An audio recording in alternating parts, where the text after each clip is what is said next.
Assalamualaikum warahmatullahi wabarakatuh. Salah satu cermin yang elok dan tak pudar adalah kehidupan salah seorang tabi'ut tabi'in, Abdullah bin Al-Mubarak Al-Hanzali Maulahum Al-Marwazi, yang dilahirkan pada tahun 118 Hijriah. Ayahnya ialah berdarah Turki. Dahulunya adalah seorang hamba sahaya, sedangkan ibunda ia berasal dari Khawarizm di Persia. Tengoklah bagaimana putra mantan budak ini kelak menjadi seorang ulama hebat dan konglomerat yang dermawan. Imam Zahabi pernah menyebutkan, dialah imam, Syekhul Islam yang paling alim di masanya. Pimpinannya orang-orang yang bertakwa di waktunya Al-Hafiz Al-Ghazi, seorang pejuang salah satu tokoh. Ibnul Mubarak telah mulai menuntut ilmu pada waktu yang mungkin agak terlambat.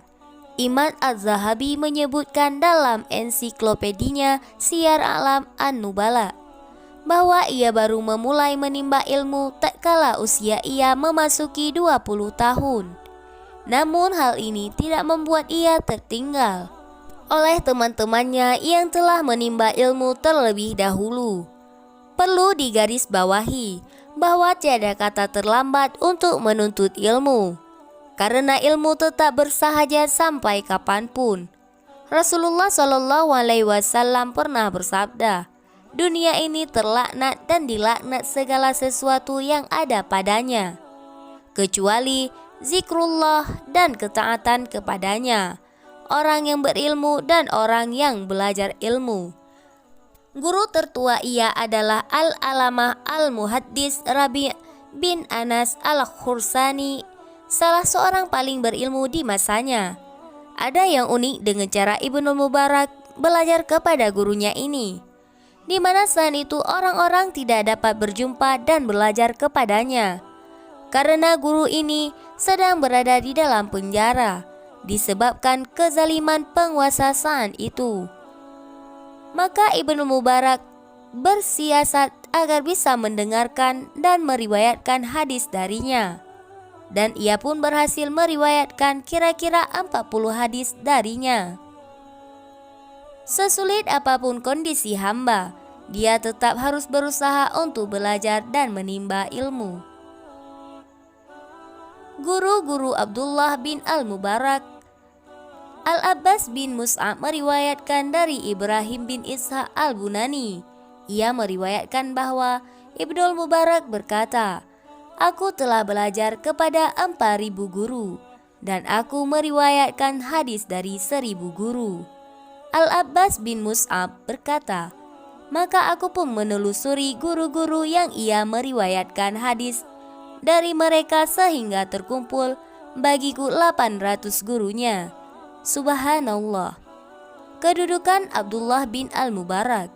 Seorang ahli hadis Abu Usamah, Hammad bin Usamah berkata tentang Abdullah bin Al-Mubarak, Ibnu Mubarak di kalangan ahli hadis adalah serupa dengan Amirul Mukminin atau penguasa umat di kalangan manusia secara umum. Subhanallah. Pada hakikatnya, ilmu adalah lebih mulia dan utama dari harta benda dan kekuasaan ataupun jabatan dan kedudukan. Inilah kesaksian seorang yang tinggal di istana raja yang penuh dengan kemewahan dan kelimpahan. Diriwayatkan bahwa salah satu walad khalifah Islam saat itu, yaitu Harun al-Rashid, pada suatu waktu Khalifah Harun al-Rashid berkunjung ke kota Rakkah di Syria. Namun tiba-tiba orang-orang berebut mengikuti Abdullah bin Al-Mubarak, sehingga sandal-sandal terputus dan debu berterbangan. Maka sang khalifah ini melongo keluar dari menara istana yang terbuat dari kayu, seraya berkata keheranan, ada apa ini? Maka orang-orang yang di sekitarnya berkata, ini ada seorang alim ulama dari Khurasan yang datang. Maka dia pun berkata, demi Allah, Inilah yang dikatakan kerajaan, bukan kerajaan Harun yang tidak mengumpulkan manusia kecuali dengan pasukan dan hulu baling. Ibnu Mubarak adalah orang yang memiliki sifat tawadu' atau rendah hati dan jauh dari kesombongan. Dikisahkan pada suatu hari bahwa Abdullah bin Al-Mubarak menghadiri majelis hadis gurunya Hammad bin Zaid. Maka para penuntut hadis itu berkata kepada Hammad, "Mintakan kepada Abi Abdurrahman, yakni Abdullah bin Al-Mubarak, untuk meriwayatkan hadis kepada kami." Maka sang guru berkata, "Wahai Aba Abdurrahman, riwayatkanlah hadis untuk mereka. Sesungguhnya mereka telah memohon kepadaku hal ini." Abdullah bin Al-Mubarak tertegun. Dengan hal itu seraya berkata, "Subhanallah, wahai Aba Ismail, kunyah Hammad bin Zaid, bagaimana mungkin aku meriwayatkan hadis sedang dirimu hadir di sini?" Mendengar itu, Hammad bin Zaid berkata, "Aku bersumpah kepadamu agar kamu melakukannya." Maka karena sumpah gurunya ini, terpaksa Ibnu Mubarak menurutinya. Dan ia pun berkata, "Ambillah, telah meriwayatkan kepada kami Abu Ismail Hammad bin Zaid. Tidaklah ia meriwayatkan satu hadis pun pada saat itu, kecuali hadis-hadis yang didengarkannya melalui jalur gurunya Hammad." Allahu Akbar. Beginilah seharusnya akhlak para ulama, saling menghormati, saling menghargai, karenanya ilmu mereka bermanfaat untuk umat. Kebiasaan aneh Abdurrahman bin Al-Mubarak memiliki suatu kebiasaan di mana ia lebih menyukai duduk sendirian di rumahnya daripada mengobrol bersama teman-temannya, sehingga mereka bertanya, "Apakah kamu tidak merasa kesepian?" Maka ia menjawab, "Bagaimana aku akan merasa kesepian sedangkan aku bersama Rasulullah Shallallahu Alaihi Wasallam dan para sahabatnya radhiyallahu anhum," yakni mengkaji sunnah Nabi Shallallahu Alaihi Wasallam dan asar para sahabat Nabi Shallallahu Alaihi Wasallam.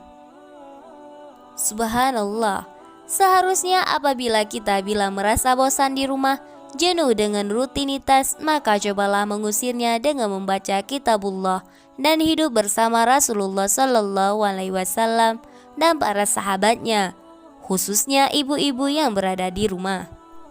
Selain keilmuannya yang matang, Ibnu Mubarak adalah seorang alim ulama yang lembut hatinya.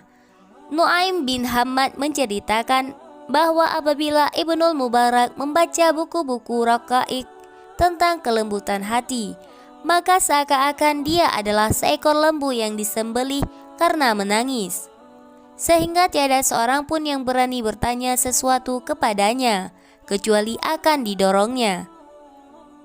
Nuaim bin Hammad juga berkata bahwa pada suatu hari seseorang berkata kepada Ibnu Mubarak, "Aku telah membaca seluruh Al-Quran dalam satu rakaat." Ibnu Mubarak berkata kepadanya, "Akan tetapi aku mengetahui seseorang yang semalam suntuk mengulang-ulangi Al-Hakumut Takasur sampai fajar terbit. Dia tidak mampu untuk melampauinya, dan orang yang dimaksud olehnya adalah dirinya sendiri." Semakin berilmu seseorang, maka akan semakin bertambah rasa takutnya kepada Allah Subhanahu wa Ta'ala. Maka membaca Al-Quran yang baik adalah bukan yang cepat dan kilat, sehingga dia tidak dapat menghayati apa yang dibaca. Namun yang baik adalah bagaimana mengaji sambil menghayati isi dari firman Allah Subhanahu wa Ta'ala. Assalamualaikum warahmatullahi wabarakatuh.